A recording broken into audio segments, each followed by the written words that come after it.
The world can't wait to meet baby Sussex. Meghan Markle and Prince Harry will welcome their first child in the coming weeks, and royal fans are eager to know everything about the new member of the family, from the baby's name to if the baby will have a royal title. And when will the couple give the public the first glimpse of their son or daughter? The Duchess of Sussex may follow in the footsteps of Kate Middleton and Princess Diana, introducing her child to the world outside the hospital shortly after the birth. Of course, it's unlikely that she'll pose on the famous steps of the Linda Wing at St. Mary's Hospital in London like her sister-in-law and mother-in-law. Meghan and Harry will probably choose a different hospital closer to their new home at Frogmore Cottage to welcome their child.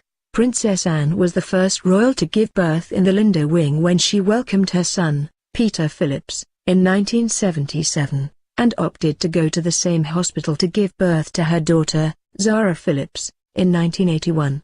Princess Diana continued the trend the following year, welcoming Prince William and introducing him to the world on the steps outside. She also gave birth to Prince Harry there. All three of Prince William and Princess Kate's children were born in the same place as their dad, and Prince George, 5, Princess Charlotte, 3, and Prince Louis, who turns 1 this month, gave their first royal waves on the steps. Meghan, 37, and Harry, 34, may opt for a different route and decide to give a first look at their baby by releasing an official photo, perhaps on their new Instagram account, at Sussex Royal, which launched on Tuesday. Less than 2 weeks after Prince Louis was born, adorable portraits of the little royal were released. A solo shot was taken just 3 days after his birth by Mom Kate, while Princess Charlotte was on big sister duty for a joint shot in which she placed a sweet kiss on her brother's forehead.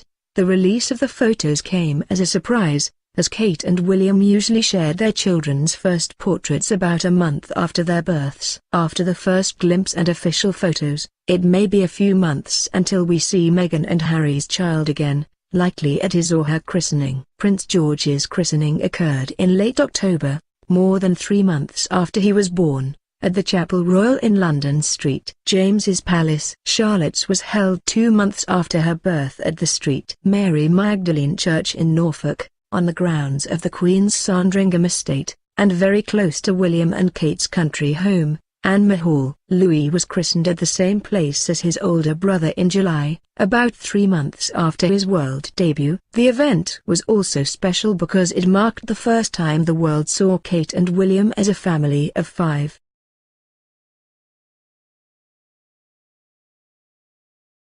Meghan Markle, the Duchess of Sussex, has been warned the Queen will not allow the new royal baby to follow one particular diet. The Duchess is expecting her first child with husband Prince Harry. The baby is due to be born in April, with many believing the tot could be born on the same day as Queen Elizabeth II's birthday. According to Woman's Day, the couple had wanted to raise the child as a vegan. But a royal insider claimed the Queen is furious at the idea. The source said, "The Queen won't have it." It's created tense discussions between Meghan and Harry, who doesn't want to upset his grandmother. He's hoping Meghan will settle once the baby comes, and he's putting this latest polarizing idea down to heightened emotions while being pregnant.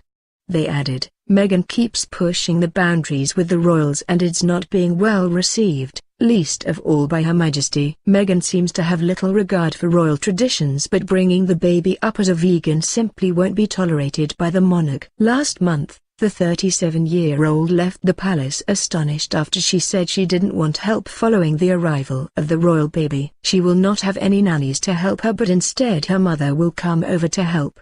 The news comes after Meghan's friend revealed the royal would have a natural birth.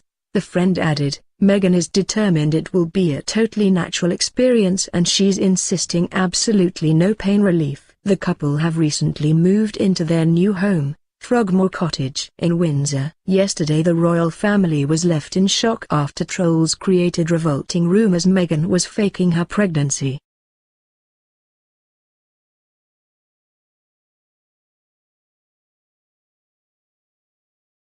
The Queen is expected to invite U.S. President Donald Trump for a state visit in June, senior Whitehall sources have said. Downing Street and the White House are likely to make a formal announcement within days following secret talks, reports the Sunday Times. The visit, which is expected to coincide with the 75th anniversary of D-Day, follows a rare meeting between the Queen and U.S. Ambassador Woody Johnson which is thought to have taken place last month. Donald Trump also plans to visit France in the same month to commemorate the country's liberation by Allied forces during the Second World War. The U.S. president previously came to the U.K. for a 2-day working visit in July last year, but this was not a state visit as it wasn't hosted by the Queen. During the visit the American president was treated to dinner at Blenheim Palace with Prime Minister Theresa May, and a meeting with the 92-year-old monarch at Windsor Castle, before jetting off to Scotland to play golf. A full state visit for the U.S. president and the First Lady, however, could look very different. It is understood a state visit would begin with a welcome from Elizabeth II at a Horse Guards parade in London and an inspection of the Guard of Honour, before a carriage procession to Buckingham Palace escorted by mounted soldiers from the Household Cavalry. Gun salutes would also be fired for the state visit from Green Park and the Tower of London. After arriving at the palace, the guests are invited to a state banquet held in the ballroom, with around 150 guests who have important cultural, diplomatic or economic links to the country being hosted. For the next few days, the visitor would then meet the British Prime Minister, government ministers and leaders of the main political parties. They may also attend a banquet hosted by the Lord Mayor and City of London Corporation where they will meet industry leaders. President Barack Obama, King Abdullah bin Abdulaziz Al Saud of Saudi Arabia and Chinese President Xi Jinping are among those to have also received state visits. Donald Trump and First Lady Melania were first invited by the monarch for a full state visit within weeks of entering the White House, at the suggestion of Downing Street. The offer was accepted, but Mr. Trump pulled out amid fears over widespread protests. A second plan for the president to open the new U.S. Embassy in London last February was also abandoned. His previous visit was, however, marked by large-scale protests in London. More than 100,000 people, including Labour leader Jeremy Corbyn, took to the streets to protest against his politics, but the visit largely passed off without any major incidents. Buckingham Palace, which is understood to be aware of the announcement, did not officially reveal details of the dinner between the Queen and U.S. Ambassador last month, saying they would not comment on a private engagement.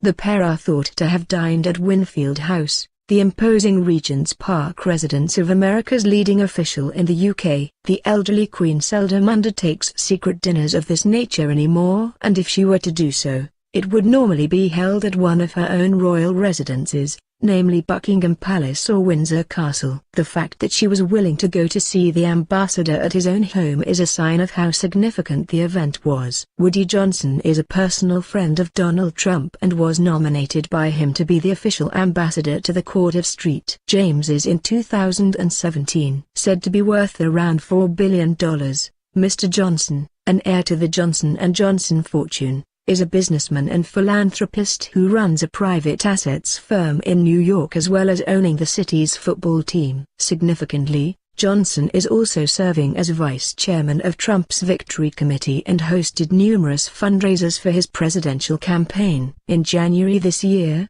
however, he broke diplomatic protocol, attacking Prime Minister Theresa May on Radio 4 by saying that Britain was in need of leadership over Brexit. Intriguingly, he posted pictures of the British and American flags on his official Twitter feed with the message, "Second Liam Fox is right to outline the strengths of a future U.S.UK trade deal. We want a free trade agreement with the UK that incentivizes, free, fair and reciprocal trade. Result: real growth in jobs and prosperity on both sides of the Atlantic. Shared prosperity." The Mail was told in February that Donald Trump could return to the UK for a state visit as soon as this summer. Although no firm dates have been set, diplomatic sources have said high-level discussions are taking place about the U.S. president coming back midway through the year. Officials are already said to be working on a plan for a full bells and whistles visit lasting up to a week following Mr. Trump's short working trip last summer. The visit is also being lined up to coincide with the start of negotiations over a post-Brexit trade deal. A second visit in the space of 12 months would be a major boost to US/UK relations.